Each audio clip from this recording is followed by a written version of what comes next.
दोन मॅचेसमध्ये दोन super over, ज्यांना ब्लड प्रेशरचा त्रास नाही त्यांना ब्लड प्रेशरचा त्रास होऊ शकतो असलं क्रिकेट बघायला मिळालेलं आहे।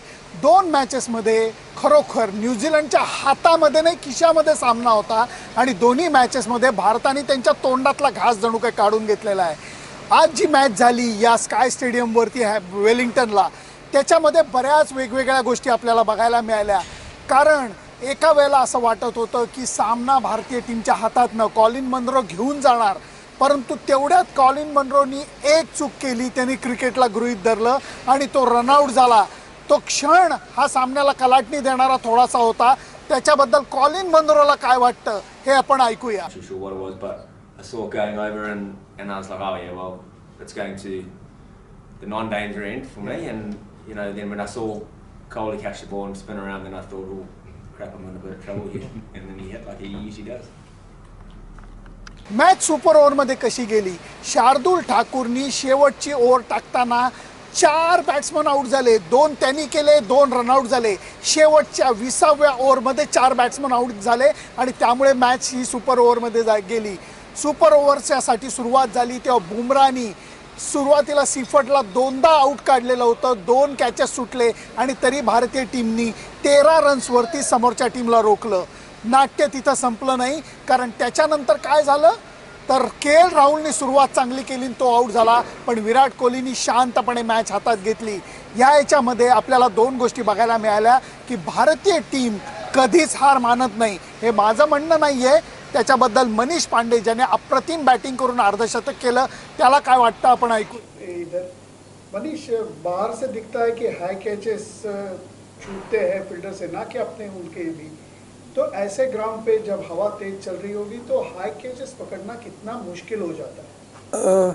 मुश्किल हो जाता है डेफिनेटली। जैसे आपने बोला, सही बोला बिल्कुल, कि हवा जब चल रही होती तो बॉल नीचे आते हुए हिलता है, तो अगर आप पहले सेट कर लेते हो अपने आप को, उसके बाद भी बॉल हिलता है। तो आप आई थिंक पहली बात तो ये है कि आई थिंक हमको प्रैक्टिस ज़्यादा करना पड़ेगा ऐसे टाइम पे, कि ताकि हमें मैच में ये थोड़ा इजी हो जाए। और डेफिनेटली ये थोड़ा मुश्किल हो जाता है। और आपने देखा कि दोनों टीम के से कैसे छूटे हैं। जब स्काई क्लियर होता है और जब थोड़ा विंडी होता है एटमॉस्फेयर, तो ये ज़्यादा मुश्किल होता है। आई थिंक इंडिविजुअल के ऊपर डिपेंड करता है कि वो अपने आप को कैसे रेडी करता है और अपने आप को कैसे सेट करता है ऐसे कैचेस के लिए। So fielding becomes very important at that time. Manish, last 2 matches में आपने देखा कि मैच उनकी तरफ गया था, लेकिन क्या इंडियन टीम का ये अब लाईन बन गया है की छोडना मग पकड के रहा? बऱ्याच आज प्रेक्षकांना, मग ते टीव्हीवरचे असू देत किंवा या मैदानावरचे असू देत, त्यांना वाटेल की या ग्राउंडवरती एवढे कॅचेस सुटलेच कसे, फिल्डर्सना खरोखर काही जमत नाही की काय फिल्डिंग करणं। असं नाही आहे। वेलिंग्टन आणि साऊथ आफ्रिकेमधलं वॉन्डर्स ही 2 ग्राउंड हाय कॅचेस पकडायला अत्यंत अवघड आहे। इथं वारं असतं, ते वारं फिरत असतं मैदानामध्ये आणि त्यामुळे बॉलचा ऐन वेळेला दिशा बदलते आणि त्याचा फटका हा फिल्डरला पडतो। त्यामुळे त्याच्याबद्दलही मनीष पांडे काय म्हणला आपण ऐकूया। बिल्कुल, ये एक्चुअली ये 2 ही मैच का नहीं, ये हमेशा का लाइन है कि ये जब तक लास्ट बॉल नहीं होता हम लोग मैच को नहीं छोड़ेंगे। और आई थिंक सब लोग इसी जिद से खेलते हैं। और अगर आप ऐसे जिद से खेलोगे तो ऑब्वियसली आपको ऐसे मैचेस मिलते हैं जहाँ पे आप एक सुपर ओवर आता है आपको और वहाँ से आप जीते हैं मैच। तो आपने देखा कि जैसे हम लोग ने थ्रू आउट द सीरीज़ बहुत अच्छा खेला है। तो डेफिनेटली ऐसा अगर टीम का एनवायरनमेंट रहेगा तो हमको ऐसे बहुत सारे मौके मिलेंगे। और जैसे हम बात कर रहे हैं कि 5-0 करने का मौका है, वो भी हम लोग करने का सोच रहे हैं।